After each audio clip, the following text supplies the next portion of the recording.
साल 1971 बांग्लादेश में आजादी की आवाज बुलंद होती है और पाकिस्तान सिविल वॉर के सबसे बैड फेज से गुजर रहा होता है।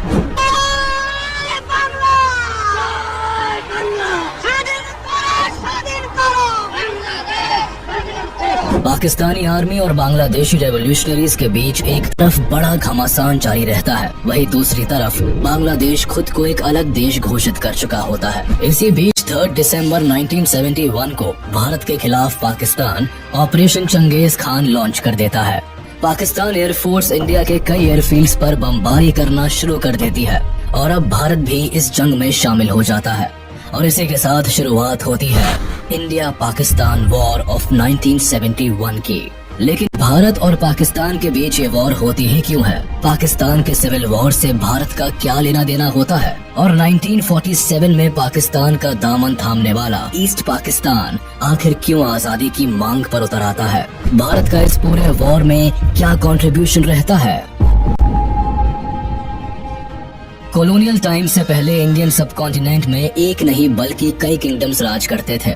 ये सभी किंगडम्स अपने आप को एक अलग भाषा, ट्रेडिशन, कल्चर से आइडेंटिफाई करते थे और कुछ यही कहानी आज के वेस्ट बंगाल और बांग्लादेश की भी थी, जो उस टाइम में बंगाल के नाम से जाना जाता था।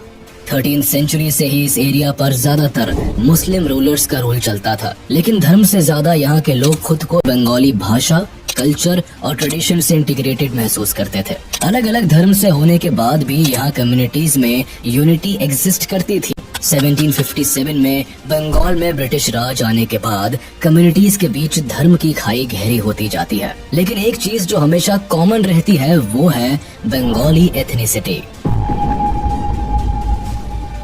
1947 में ब्रिटिश रूल के खत्म होते ही भारत को आजादी मिलती है, लेकिन ये आजादी भारत को 2 देशों में बांट देती है, भारत और पाकिस्तान। मुस्लिम मेजॉरिटी लोग पाकिस्तान को चुन लेते हैं, जबकि भारत खुद को लोकतांत्रिक देश घोषित करता है। धर्म के नाम पर हुए इस विभाजन से दोनों देशों की बाउंड्रीज तो तय हो जाती है, लेकिन एक ही कल्चर, ट्रेडिशन और लैंग्वेज को फॉलो करने वाले रीजन्स 2 अलग मुल्क का हिस्सा बन जाते हैं। जैसे आधा पंजाब पाकिस्तान को मिलता है और आधा भारत का हिस्सा बनता है। पार्टीशन की लकीरों से बंगाल भी अछूता नहीं रहता है। स्टार्टिंग फेज में पूरा बंगाल रीजन पार्टीशन को स्ट्रांगली अपोज करता है, लेकिन जब विभाजन की मांग तेज होती है तो बंगाल का वेस्टर्न रीजन भारत में शामिल हो जाता है। वही Muslim majority east Bengal Pakistan का हाथ थाम लेता है। उनकी उम्मीद होती है कि इस्लाम की फाउंडेशन पर बने पाकिस्तान में उन्हें better social and economic status और फैसिलिटीज मिलेंगी। साथ ही पाकिस्तानी गवर्नमेंट उनके फंडामेंटल राइट्स को रिकॉग्नाइज करे और उन्हें उनका पूरा हक दे। पाकिस्तान के साथ भारत में रह रहे कुछ मुस्लिम्स की भी यही उम्मीद होती है। इसलिए जब बंटवारा होता है तो दोनों ही कम्युनिटीज में मास माइग्रेशन देखने को मिलता है। हिंदू पाकिस्तान से भारत आते हैं तो मुस्लिम भारत से पाकिस्तान चले जाते हैं। वेस्ट बंगाल और बिहार से भी कई बिहारी मुस्लिम्स ईस्ट बंगाल की तरफ माइग्रेट करते हैं और हिंदू लोग भारत आ जाते हैं। ये मास माइग्रेशन अपने साथ एक बहुत बुरा दौर लेकर आता है, जिसमें दंगे फसाद से बेकसूर लोग मारे जाते हैं। लॉ एंड ऑर्डर पूरी तरह से तहस नहस हो जाता है। 14 लाख लोग अपना घर छोड़ देते हैं और लाखों फैमिलीज को अपनी डेस्टिनेशन पर पहुंचने से पहले ही मौत के घाट उतार दिया जाता है। मरने वालों की संख्या 2 लाख से 20 लाख तक बताई जाती है। इन टफेस्ट सिचुएशंस के बीच इंडिया का डिवीजन हो जाता है और एक नई कंट्री दुनिया को मिलती है, पाकिस्तान, जिसके 2 हिस्से होते हैं, वेस्ट पाकिस्तान और ईस्ट पाकिस्तान, जो एक दूसरे से 1600 किलोमीटर की दूरी पर होते हैं। पाकिस्तान की फॉर्मेशन में मेजॉरिटी भले ही मुस्लिम्स की होती है, लेकिन सभी एक अलग एथनिक ग्रुप को रिप्रेजेंट करते हैं। Majority of ethnic group Bengali Muslim की होती है, जो ईस्ट पाकिस्तान में रहते हैं, जबकि वेस्ट पाकिस्तान में पंजाबी, सिंधी, पख्तूनी और बलोची एथनिक ग्रुप की सुपीरियोरिटी रहती है। ऐसे में एक बड़ी आबादी होने के बाद भी बंगाली मुस्लिम्स को साइडलाइन कर दिया जाता है। पॉलिटिक्स से लेकर ब्यूरोक्रेसी, मिलिट्री और सभी पावरफुल पोजीशंस पर वेस्ट पाकिस्तान के एथनिक ग्रुप को रिप्रेजेंटेशन मिलती है। Specifically government related important decisions and work primarily west Pakistan में कॉन्सेंट्रेटेड रहते हैं। पाकिस्तान की पॉलिटिक्स में भी वेस्ट पाकिस्तान का इन्फ्लुएंस रहता है। 1947 में पाकिस्तान की शुरुआत भारत की तरह एक पार्लियामेंट्री डेमोक्रेसी से होती है, जिसमें प्राइम मिनिस्टर की कमान लियाकत अली खान संभालते हैं, जबकि मोहम्मद अली जिन्ना को पहला गवर्नर जनरल बनाया जाता है। अपने पहले ही टर्म में लियाकत सरकार को ईस्ट पाकिस्तान और वेस्ट पाकिस्तान को इफेक्टिवली गवर्न करने में कई परेशानियों का सामना करना पड़ता है, जो आने वाली सरकार को भी महसूस होती है। मैक्सिमम पावर सेंट्रल गवर्नमेंट में एक ही पोजीशन पर कंसंट्रेटेड होती है, जिसकी वजह से पाकिस्तान में पॉलिटिकल इंस्टेबिलिटी भी आने वाले सालों में देखने को मिलती है और ईस्ट पाकिस्तान को रिप्रेजेंटेशन का सही मौका नहीं मिल पाता है। 21 मार्च 1948 को मोहम्मद अली जिन्ना एक नया रूल लेकर आते हैं और उर्दू को पाकिस्तान की ऑफिशियल लैंग्वेज डिक्लेयर कर देते हैं। State language of Pakistan is going to be Urdu and no other language. जिन्ना का ये डिक्लेरेशन ईस्ट पाकिस्तान को हिला कर रख देता है। वेस्ट पाकिस्तान के उर्दू इम्पोजिशन को ईस्ट पाकिस्तान में भारी क्रिटिसिज्म झेलना पड़ता है। बंगाली मुस्लिम्स के लिए उर्दू एक एलीट भाषा होती है, जिसे केवल हाई ऑफिशियल्स ही बोलते थे, जबकि ईस्ट पाकिस्तान में दशकों से बच्चा बच्चा बंगाली भाषा बोल रहा होता है। भाषा की जबरदस्ती से ईस्ट पाकिस्तान में बंगाली लैंग्वेज मूवमेंट की शुरुआत होती है। अपनी भाषा को बचाने के लिए लोग सड़कों पर उतर आते हैं। स्टूडेंट और पॉलिटिकल एक्टिविस्ट उर्दू इम्पोजिशन को अपनी भाषा पर एक गहरी चोट की तरह लेते हैं। ईस्ट बंगाल की प्राइमरी लैंग्वेज बंगाली होती है। 1952 आते आते ईस्ट बंगाल में प्रोटेस्ट इतने तेज हो जाते हैं कि सरकार को सेक्शन 144 इम्पोज करना पड़ता है, यानी 3 से ज्यादा लोगों का एक साथ खड़ा होना फॉरबिड कर दिया जाता है। इस कानून के खिलाफ 21 फरवरी को ढाका यूनिवर्सिटी के स्टूडेंट्स एक साथ इकट्ठे होते हैं, लेकिन सेक्शन 144 के तहत पुलिस उन्हें हिरासत में ले लेती है। इससे स्टूडेंट्स की भीड़ और भी ज्यादा भड़क जाती है और student east Bengal legislative assembly में घुसने की कोशिश करते हैं। उन्हें रोकने के लिए पुलिस प्रदर्शनकारियों पर ओपन फायर करती है, जिसमें 5 लोगों की मौत हो जाती है। आगे चलकर ये दिन बांग्लादेश के इतिहास में अमर हो जाता है और आज भी इसी दिन को बांग्लादेश अपने लैंग्वेज मार्टर्स डे के तौर पर मनाता है। सरकार और बंगालियों का ये क्लैश इस कदर बढ़ जाता है कि 1956 में सरकार को बंगाली भाषा को ऑफिशियल स्टेटस और 1956 में स्टेट लैंग्वेज का दर्जा देना पड़ता है। ईस्ट पाकिस्तान में रह रहे लोगों की मांग तो पूरी हो जाती है, लेकिन सरकार के साथ इनकी नाराजगी खत्म नहीं होती, बल्कि ये घटना आग में घी का काम करती है।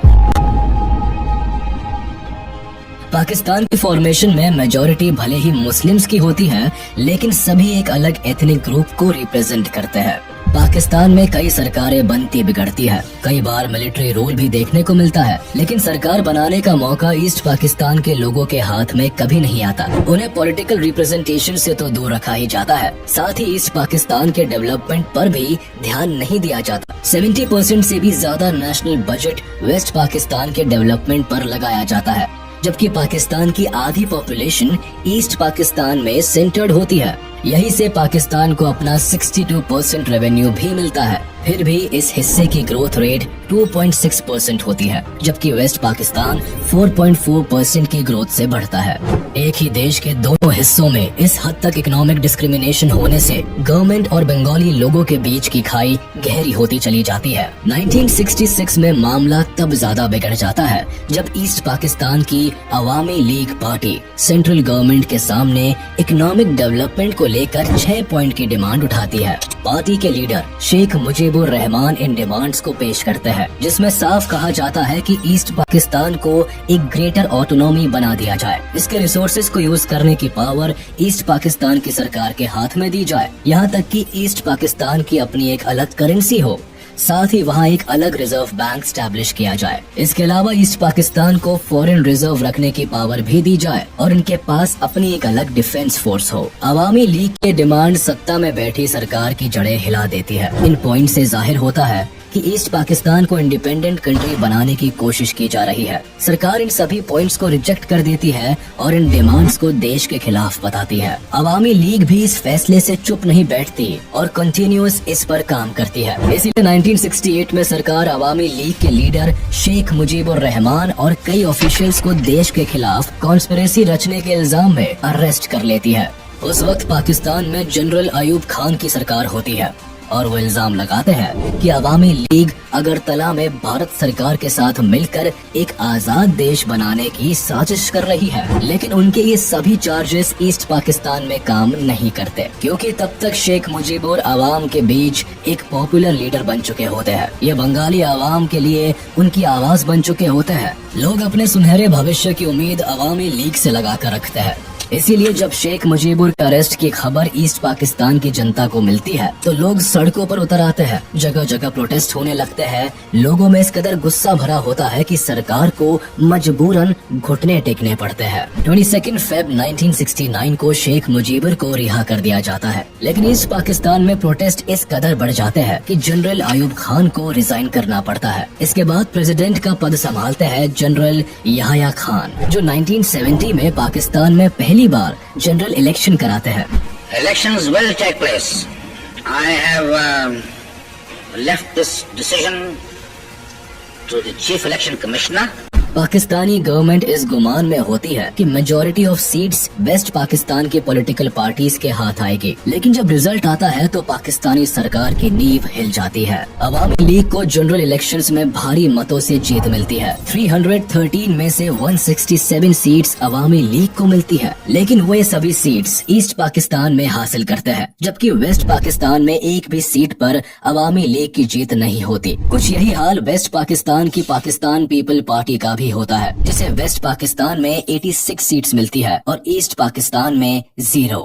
अवामी लीग को पाकिस्तान में सरकार बनाने का अधिकार तो मिल जाता है, लेकिन ये वेस्ट पाकिस्तान की पॉलिटिकल पार्टीज को जरा भी रास नहीं आता। इसीलिए याह्या खान और PPP leader Zulfikar Ali Bhutto military officials के साथ मिलकर नेशनल असेंबली को कैंसिल करने का प्लान बनाते हैं। 1 मार्च 1971 को प्लान के according Yahya Khan national assembly को कैंसिल कर देते हैं। ईस्ट पाकिस्तान के अवाम इस नाइंसाफी के खिलाफ आवाज उठाने से पीछे नहीं रहती। डेमोक्रेसी का ऐसा मजाक बनता देख लोग प्रोटेस्ट कर देते हैं। पहली बार ईस्ट पाकिस्तान में आजादी के नारे लगते हैं। सभी लोग साथ मिलकर एक नए देश की मांग करते हैं और बांग्लादेश नाम दुनिया के सामने आता है। अवामी लीग पार्टी भी अपनी आवाज बुलंद करती है और शेख मुजीबुर जनता के सपोर्ट में उतर आते हैं। ईस्ट पाकिस्तान में अवाम पाकिस्तानी गवर्नमेंट के किसी भी ऑर्डर को मानना बंद कर देती है। प्रोटेस्टर्स यहाँ ऑर्गेनाइज्ड होकर एक इंडिपेंडेंट आर्मी को बनाते हैं, जिसे मुक्ति बाहिनी नाम दिया जाता है। इस आर्मी का मकसद बांग्लादेश की आजादी होता है। इस सिचुएशन में पाकिस्तान गवर्नमेंट को जब ईस्ट पाकिस्तान अपने हाथ से निकलता हुआ नजर आता है तो पाकिस्तानी आर्मी के जरिए यहाँ रिवॉल्ट्स को दबाने की कोशिश होती है। मार्च 1971 को एयर फ्लाइट के जरिए वेस्ट पाकिस्तान से कई पाकिस्तानी सोल्जर्स को ढाका लाया जाता है, जो मुक्ति बाहिनी के खिलाफ ऑपरेशन चलाते हैं। मुक्ति बाहिनी से निपटने के लिए वेस्ट पाकिस्तान एक east Pakistani central peace committee बनाती है, जिसे शांति बाहिनी नाम दिया जाता है। लेकिन पीस स्टैब्लिश करने के बजाय ये कमेटी ईस्ट पाकिस्तान में लोगों पर अत्याचार करना शुरू कर देती है। लॉ एंड ऑर्डर की धज्जियां उड़ जाती है। बंगालीज वेस्ट पाकिस्तान से अपने सारे नाते तोड़ लेते हैं। पाकिस्तानी गवर्नमेंट को जब ईस्ट पाकिस्तान की आवाज दबाने का कोई रास्ता नजर नहीं आता तो सरकार एक ऐसी साजिश रचती है कि वॉर क्राइम्स की सारी हदें पार हो जाती है। ईस्ट पाकिस्तानी लीडर्स का कहना था कि वेस्ट पाकिस्तान उनके 6 पॉइंट मूवमेंट को मान ले, जिसके बाद वो सब हार्मनी के साथ रह सकते हैं। लेकिन पाकिस्तानी आर्मी को ये बात मंजूर नहीं होती। 25 मार्च 1971 को पाकिस्तानी आर्मी ईस्ट पाकिस्तान में एक खतरनाक जेनोसाइड प्लान करती है, जिसे ऑपरेशन सर्च लाइट नाम दिया जाता है। इसका मकसद बांग्लादेश की आजादी की मांग करने वाले सभी रेवोल्यूशनरीज को टारगेट करना होता है। साथ ही उन लोगों को भी मौत के घाट उतारना होता है जो अलग देश की मांग कर रहे होते हैं। कहने को तो ये पाकिस्तानी आर्मी का एक अभियान होता है, लेकिन सही मायनों में ये एक वॉर क्राइम का एक्ट साबित होता है, जिसका मकसद ईस्ट पाकिस्तान में जेनोसाइड और पब्लिक मैसेकर को अंजाम देना होता है। 25 मार्च बांग्लादेश के लोगों के लिए सबसे काली रात साबित होती है। Troops from West Pakistan, Punjabis, savagely terrorized the Bengali population of East Pakistan. Perhaps 1 million people died. हजारों पाकिस्तानी सोल्जर्स ढाका में घुसते हैं। कर्फ्यू इम्पोज किया जाता है। टेलीफोन या रेडार सब बंद कर दिए जाते हैं। सभी फॉरेन जर्नलिस्ट को पहले ही डिपोर्ट कर दिया जाता है। पूरे शहर को सील करके सबसे पहले शेख मुजीबुर को अरेस्ट किया जाता है। ऑपरेशन सर्च लाइट में पाकिस्तानी सेना ने लगभग 10 लाख से ज्यादा बांग्ला बोलने वाले ईस्टर्न पाकिस्तानियों को मौत के घाट उतार दिया। इस मैसेकर में ज्यादातर नेता, क्रांतिकारी, बंगाली, अवामी पार्टी के मेंबर्स और आम जनता को बुरी तरह से टारगेट किया गया। इस भयंकर मैसेकर के बाद लाखों लोग भागकर भारत में शरण लेने आ जाते हैं। 25 मार्च की रात शुरू हुआ ये वॉर क्राइम लगभग अगले 8 महीनों तक चला, जिसमें 30 लाख से ज्यादा लोग पाकिस्तानी आर्मी के अत्याचार से मारे गए। हजारों को यही बुरी तरह से घायल कर दिया गया। यहाँ सबसे दिल दहला देने वाली बात ये हुई कि पाकिस्तानी आर्मी ने ईस्ट पाकिस्तान में लगभग 4 लाख लड़कियों और औरतों के साथ सामूहिक बलात्कार किया और उनका रेप करके उन्हें पब्लिकली परसिक्यूट कर दिया।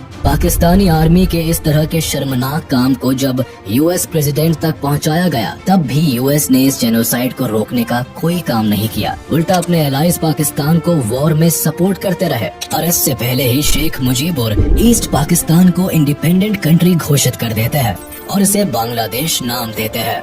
27 मार्च को मेजर जियाउर रहमान खुद ये डिक्लेरेशन पब्लिक को पढ़कर सुनाते हैं।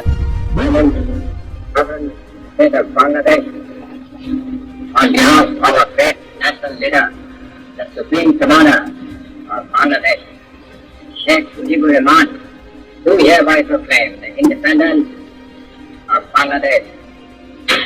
बांग्लादेश को आजाद देश घोषित कर दिया जाता है, लेकिन ये आजादी इतनी भी आसान नहीं होती। मेजर शहरों को अपने कंट्रोल में लेने के लिए एक ही रात में 7,000 इनोसेंट बंगाली लोगों को मौत के घाट उतार दिया जाता है। इस मैसेकर में एक ही हफ्ते के अंदर 3 लाख से भी ज्यादा बंगाली लोगों का कत्लेआम कर दिया जाता है। लाखों औरतों का रेप किया जाता है। पाकिस्तानी आर्मी अपने ही देश के लोगों को इस कदर टॉर्चर करती है कि डरकर 10 मिलियन से भी ज्यादा लोग बांग्लादेश छोड़कर भारत में घुस आते हैं। कुछ ही दिनों में लोग अपना घर परिवार सब कुछ खो बैठते हैं। भारत पहले से बांग्लादेश की सिचुएशन पर नजर रख रहा होता है, लेकिन जब लाखों की संख्या में रेफ्यूजीज धीरे धीरे भारत की तरफ आते हैं, तो भारत की मुश्किलें भी बढ़ जाती है। भारत भी इस कॉन्फ्लिक्ट का हिस्सा बन जाता है। इसीलिए भारत सरकार अवामी पार्टी के कई लीडर्स को अपने देश में शरण देती है।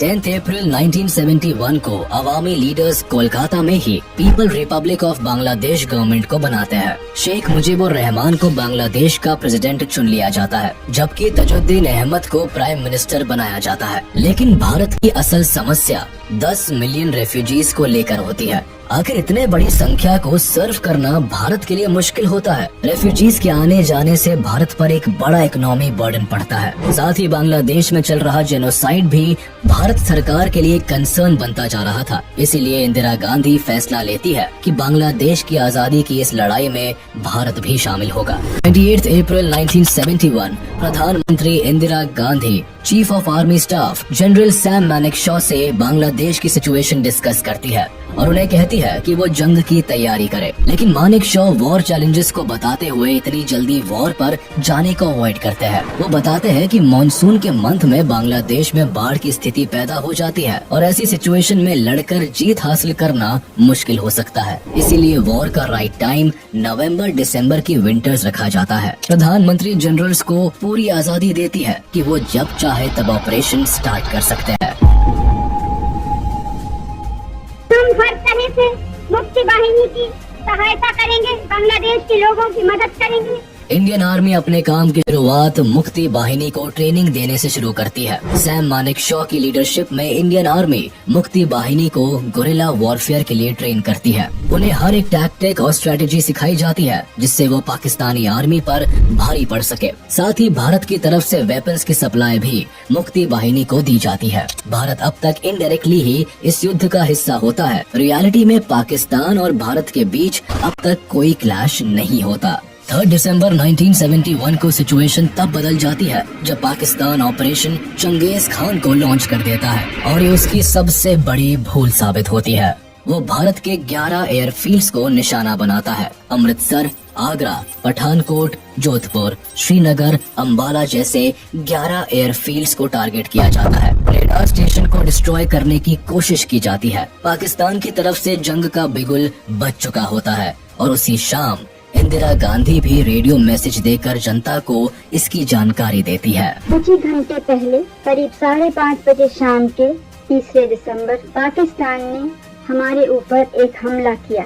पाकिस्तानी हवाई जहाजों ने हमारे अमृतसर, पठानकोट, श्रीनगर, अवंतीपुर, उत्तरलाई, जोधपुर, अंबाला और आगरे के हवाई अड्डों पर बमबाजी की। पश्चिमी पाकिस्तान की लड़ाई थी, वो लड़ाई भारत पर भी आ गई है। इस चुनौती का सामना जोरों से करना है। मुझे जरा भी संदेह नहीं है कि विजयी भारत की जनता की, भारत की बहादुर सेना की होगी। पाकिस्तान का मकसद भले ही भारत के एयरफील्ड को तबाह कर इंडियन एयरफोर्स को वॉर से बाहर रखने का होता है, लेकिन लकीली इनके निशाने सटीक नहीं बैठते और इंडियन एयरफोर्स तुरंत ही सतर्क हो जाती है और इन्हीं रनवेज से AIF अपने टारगेट संभाल लेती है और पाकिस्तानी आर्मी को मुंह तोड़ जवाब देने को तैयार हो जाती है। पाकिस्तान इंडियन एयरबेस को नुकसान पहुंचाने से भले ही चूक जाती है, लेकिन इंडियन एयरफोर्स जब एयर स्ट्राइक पर उतरती है तो पाकिस्तान के कई रनवे को तबाह करके ही दम लेती है। मुरिद, मियानवाली, सरगोधा,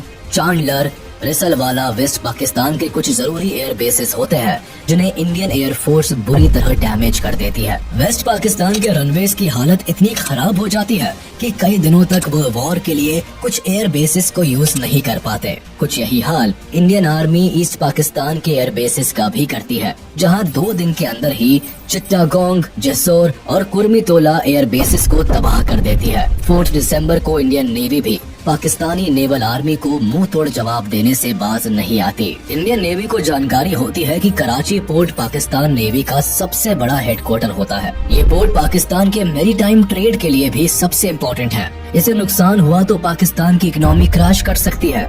इसीलिए इंडियन नेवी कराची हार्बर को अपना टारगेट बनाती है और इस ऑपरेशन को नाम देती है ऑपरेशन ट्राइडेंट। इस ऑपरेशन की कमान संभालते हैं navy chief admiral SM Nanda, जो कि इंदिरा गांधी से परमिशन लेने के बाद 25th स्क्वाड्रन कमांडर बबरू भान यादव को अटैक की जिम्मेदारी देते हैं। इनकी कमान में इंडियन नेवी का ग्रुप 460 किलोमीटर कराची के साउथ कोस्ट में चला जाता है और रात होने का इंतजार करता है, क्योंकि रात के अंधेरे में पाकिस्तानी एयरक्राफ्ट एयर बॉम्बिंग नहीं कर सकते थे। इंडियन नेवी का प्लान होता है कि वह अंधेरे का फायदा उठाकर पाकिस्तान की वॉरशिप्स को पूरी तरह तबाह कर दे। इसीलिए शाम होते होते इंडियन नेवी कराची पोर्ट के 330 किलोमीटर करीब चले जाते हैं।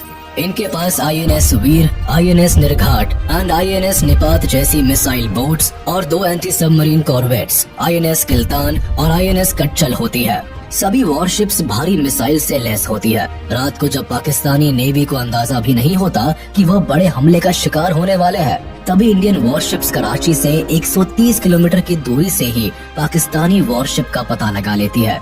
सबसे पहले मिसाइल अटैक INS नीरघाट करती है और पाकिस्तान के बैटल्स क्लास डिस्ट्रॉयर PNS खाइबार के टुकड़े टुकड़े कर डालती है। उसके बाद INS वीर और INS निपत भी अपना कमाल दिखाते हैं और PNS चैलेंजर और PNS मुहाफिज को मिसाइल से बर्बाद कर पानी में डुबो देते हैं। इस ऑपरेशन में INS निपात पाकिस्तान के केमारी ऑयल स्टोरेज टैंक्स को भी निशाना बनाता है और पाकिस्तान का ऑयल स्टोरेज आग की लपटों में जल के बर्बाद हो जाता है। करीब 7 दिन तक पाकिस्तान इस आग को बुझाने में नाकामयाब रहता है और दुनिया भर के अखबारों में इंडियन नेवी की इस आग को बिगेस्ट बॉनफायर करार दिया जाता है। इसके जवाब में पाकिस्तानी नेवी इंडिया के ओखा पोर्ट को बॉम्ब करने से पीछे नहीं रहता, ताकि उन्हें अपनी बर्बादी का बदला मिल सके। वो हमले से भारत की फ्यूलिंग फैसिलिटीज, एम्यूनिशन डंप और मिसाइल बोट्स जेटी को नुकसान पहुंचाना चाहता है, लेकिन पाकिस्तान के प्लान को समझते हुए इंडियन नेवी अपनी मिसाइल बोट्स को पहले ही ओखा पोर्ट से हटा देता है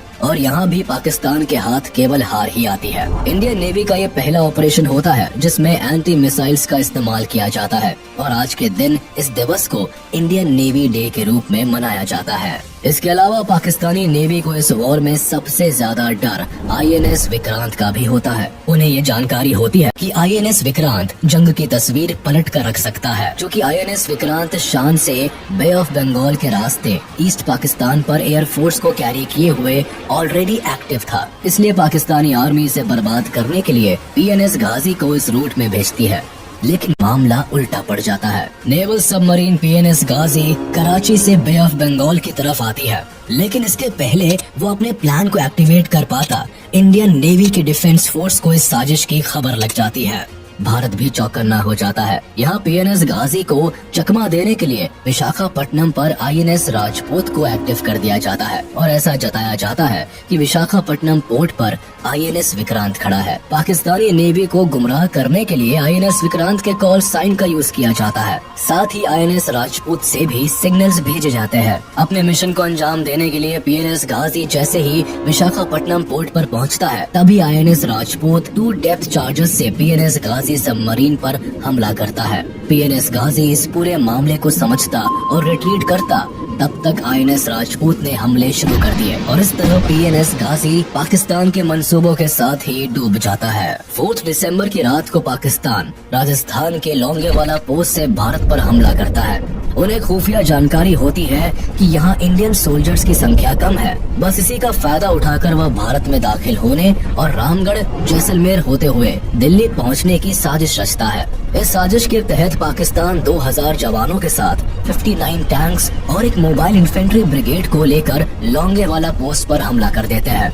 यहाँ उनका सामना भारतीय सेना की 23वीं बटालियन पंजाब रेजिमेंट की कंपनी से होता है, जिसकी कमान मेजर कुलदीप सिंह चंदपुरी के पास होती है। 7 दिसंबर 1971 तक लड़ी गई इस लड़ाई में पाकिस्तान के मंसूबे धरे के धरे रह जाते हैं, जब मेजर कुलदीप सिंह चंदपुरी की लीडरशिप में केवल 120 इंडियन सोल्जर्स ही पाकिस्तान के हजारों सोल्जर्स और टैंक्स को धूल चटा देते हैं। लोंगेवाला में भारतीय सैनिक एक ऊंचे रेत के टीले को अपने कब्जे में ले लेते हैं और इस ऊंचाई का फायदा उठाकर अपनी स्ट्रैटेजी बनाते हैं। कुलदीप सिंह चंदपुरी को पता होता है कि सुबह होने तक उन्हें कोई हवाई मदद नहीं मिल सकती, इसीलिए वह सुबह तक पाकिस्तानी आर्मी को उलझा कर रखने की स्ट्रैटेजी बनाते हैं। हालांकि पाकिस्तान से फायरिंग पहले स्टार्ट होती है, लेकिन आगे वह बढ़ते हुए पाकिस्तानी टैंक चारों तरफ लगे कटीले तारों को देखकर रुक जाते हैं।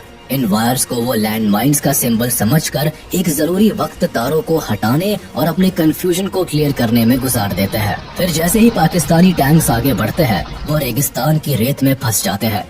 एक ऊंचे टीले पर होने की वजह से इंडियन आर्मी टैंक्स को डायरेक्ट हिट कर पाती है और पाकिस्तान अपने कई टैंक्स और व्हीकल्स गवा देता है। जब तक पाकिस्तान भारत की चाल को समझ पाता, तब तक सुबह हो जाती है और सूरज की पहली किरण के साथ ही इंडियन एयरफोर्स का सपोर्ट सोल्जर्स को मिलता है। इंडियन एयरफोर्स के HAL HF-24 Marut fighters and hawker Hunter aircraft इस लड़ाई में पाकिस्तान के हमलों का मुंह तोड़ जवाब देते हैं और लोंगेवाला में जीत का बिगुल बजा देते हैं।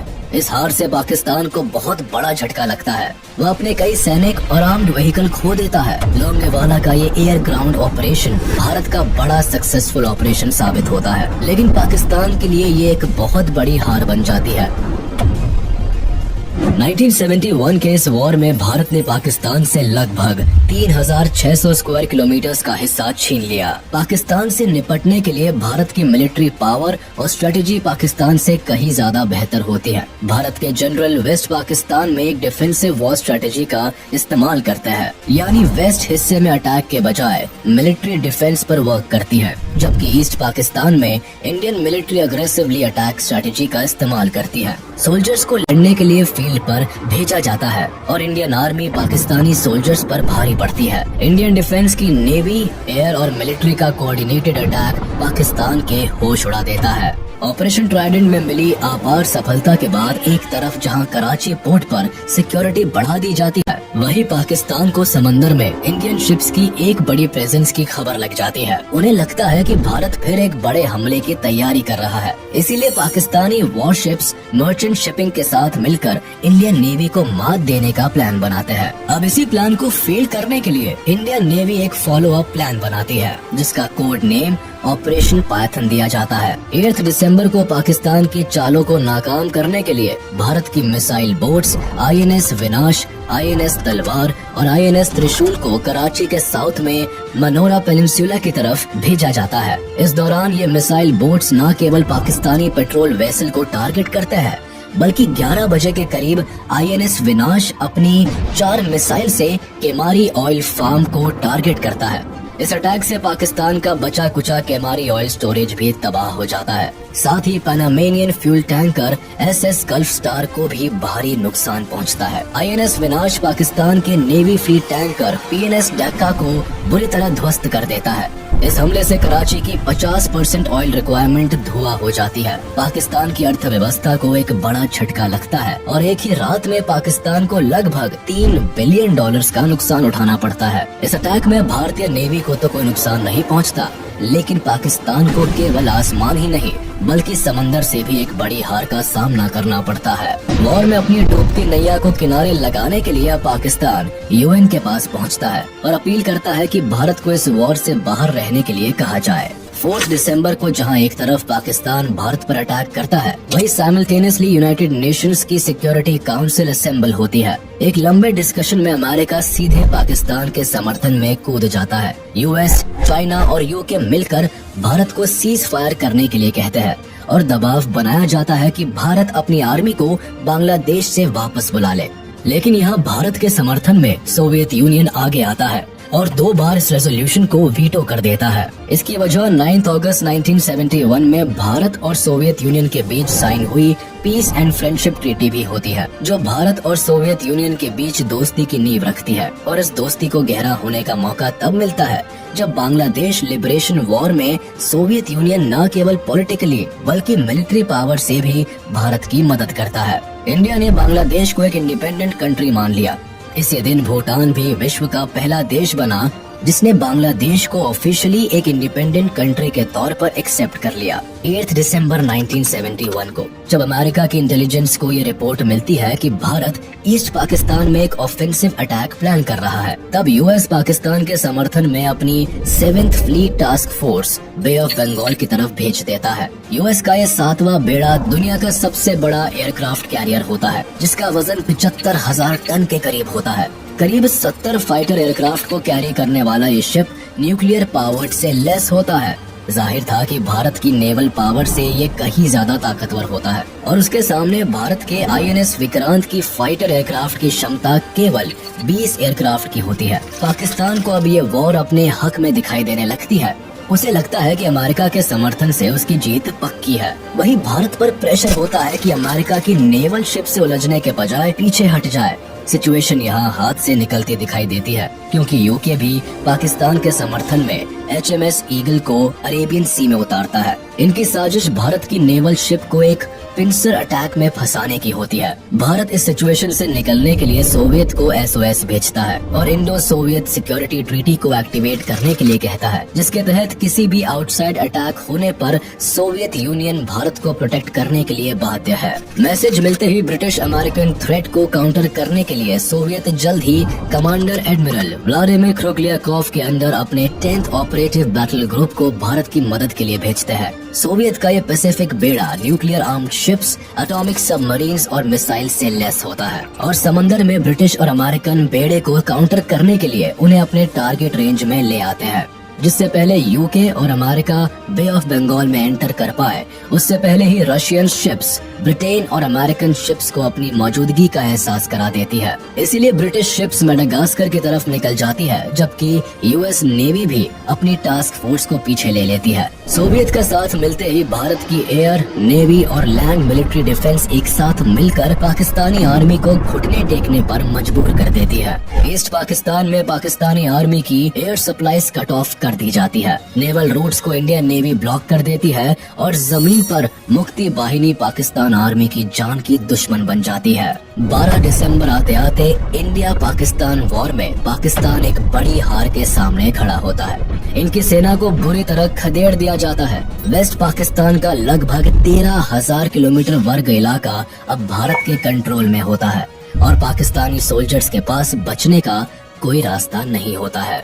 जुल्फिकार अली भुट्टो पाकिस्तान की जीत के लिए एक बार फिर अमेरिका का दरवाजा खटखटाते हैं और वॉर को डिस्कस करने के लिए न्यूयॉर्क जाते हैं। अमेरिका के साथ मिलकर वो सीज फायर का एक प्रपोजल भी तैयार करते हैं, लेकिन तब तक काफी देर हो चुकी होती है। पाकिस्तानी आर्मी इंडियन सोल्जर्स के सामने सरेंडर के लिए तैयार हो जाती है। इससे गुस्से में आकर जुल्फिकार अली भुट्टो UN की असेंबली छोड़कर चले जाते हैं और यहाँ पाकिस्तान की लाचारी भी पूरी दुनिया को साफ नजर आती है। I will not be a party to it. My country hearkens for me. Why should I waste my time here in the Security Council?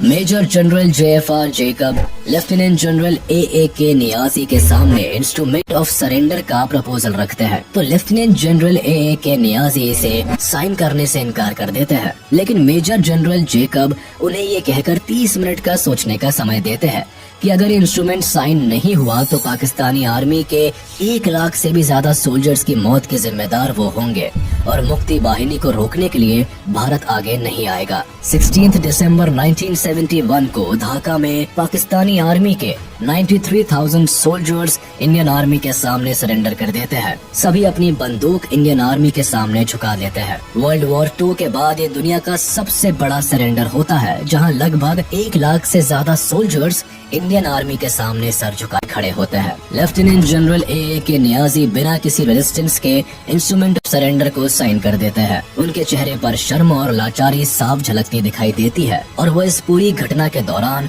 शर्म से अपना चेहरा झुका लेते हैं। पाकिस्तान की वॉर में हार के साथ ही वेस्ट पाकिस्तान में सरकार गिर जाती है। भारत की ये जीत पाकिस्तान के इतिहास में काला धब्बा बन जाती है। इस जीत से जहां भारत की डिफेंस फोर्स अपना लोहा मनवाती है, वहीं बांग्लादेश को उनकी आजादी मिलती है। इंदिरा गांधी बांग्लादेश को इस जीत की बधाई देती है। शेख मुजीबुर रहमान को भी रिहा कर दिया जाता है और वह आजाद बांग्लादेश के पहले प्रेसिडेंट बनते हैं। लेकिन बांग्लादेश को अपनी इस आजादी की एक बहुत बड़ी कीमत चुकानी पड़ती है। कई बच्चे, जवान और इंटेलेक्चुअल्स को आजादी की इस लड़ाई में अपना सब कुछ कुर्बान करना पड़ता है। 1972 में भारत और पाकिस्तान के बीच शिमला एग्रीमेंट साइन किया जाता है, जिसके तहत पाकिस्तान भी बांग्लादेश को एज ए कंट्री रिकॉग्नाइज कर लेता है। इसके बदले भारत पाकिस्तान की 13,000 स्क्वायर किलोमीटर की जमीन जो भारत के कब्जे में होती है, उसे पाकिस्तान को लौटा देता है और 93,000 वॉर प्रिजनर्स को भी लौटा देता है। इसी के साथ भारत जीत का एक नया इतिहास लिखता है। 1974 में UN भी बांग्लादेश को एक इंडिपेंडेंट कंट्री रिकॉग्नाइज कर लेता है। इसी के साथ हम आपसे विदा लेते हैं। उम्मीद है आपको ये वीडियो जरूर पसंद आया होगा। आप इस वीडियो को अपने दोस्तों के साथ शेयर करना बिल्कुल भी ना भूले। साथ ही चैनल को सब्सक्राइब जरूर कर दें।